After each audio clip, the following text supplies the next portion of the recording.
Good afternoon, Panther Nation. The weather is beautiful this week, and you can find all the Panther teams all around campus. Varsity boys and girls tennis teams, varsity soccer, and varsity golf teams have been busy preparing this week. First games actually start next week as the varsity soccer team hosts Fellowship Christian on Friday, March 5th, and the varsity tennis team travels to St. Francis on Monday, March 1st. Go Panthers. We can't wait to represent Brandon Hall Nation this spring. I also wanted to share about a special project that Coach Long and I have been working on over the last 7 months. Starting in May, Coach Long and I started talking about some of the relevant coaching and leadership topics in high school sports. Feeling the energy in the room talking about it, we thought we could give back to the community by providing monthly podcasts that focus on a variety of coaching and leadership topics in high school and really youth sports. You can find the Brandon Hall Coach's Corner podcast wherever you listen to your podcast.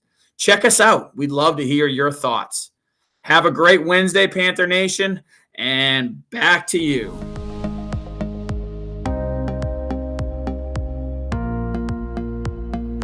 Hey guys, it's Jaden here, and I'm here to tell you about the People of Color Conference.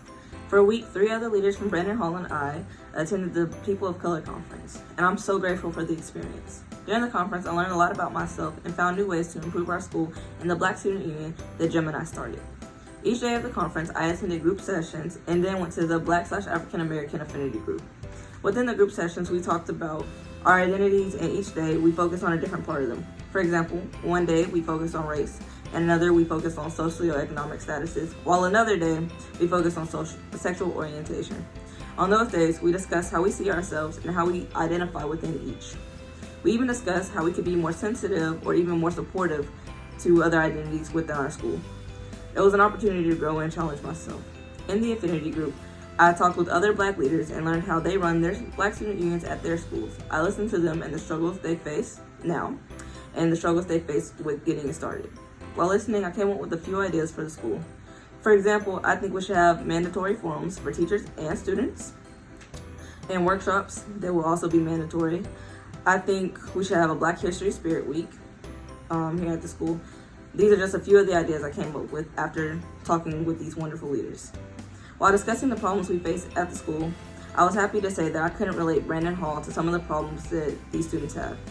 For example, a lot of them come from schools where diversity is a large issue for them. For example, one student was the only Black student in his grade.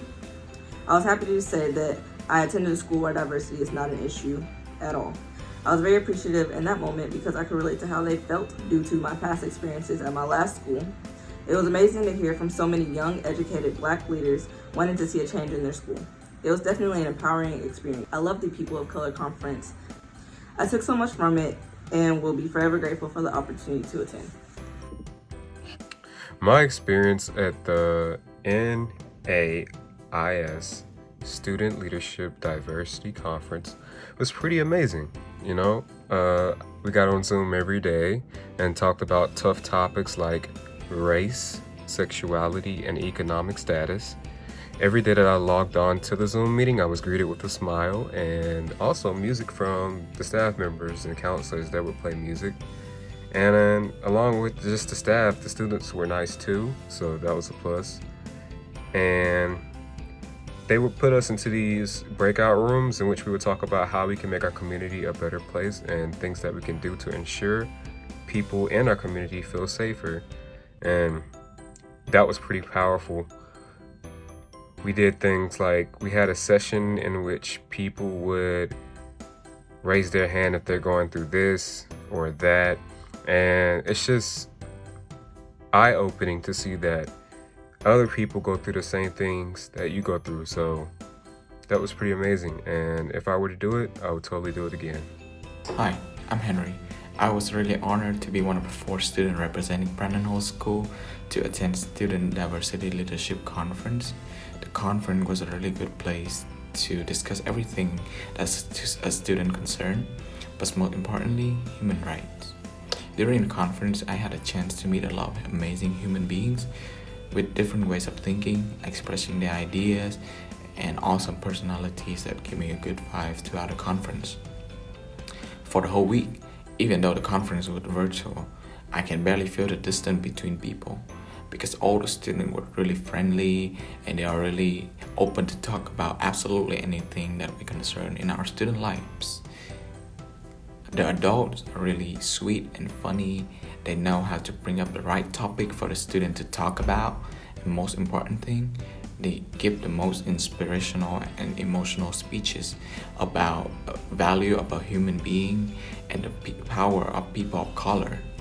They are really dedicated to their job, so their speeches is really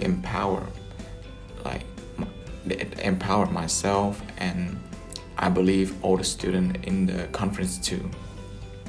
I also learned about self-awareness and social awareness, that as a society we need to take care about what is happening around us and care about all the human beings who are living around us.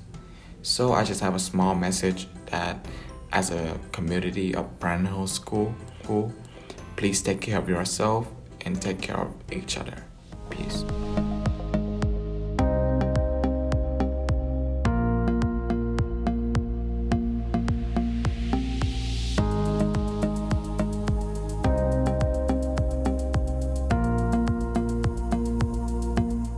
Joyeux anniversaire, joyeux anniversaire, joyeux anniversaire, joyeux anniversaire. Cumpleaños feliz.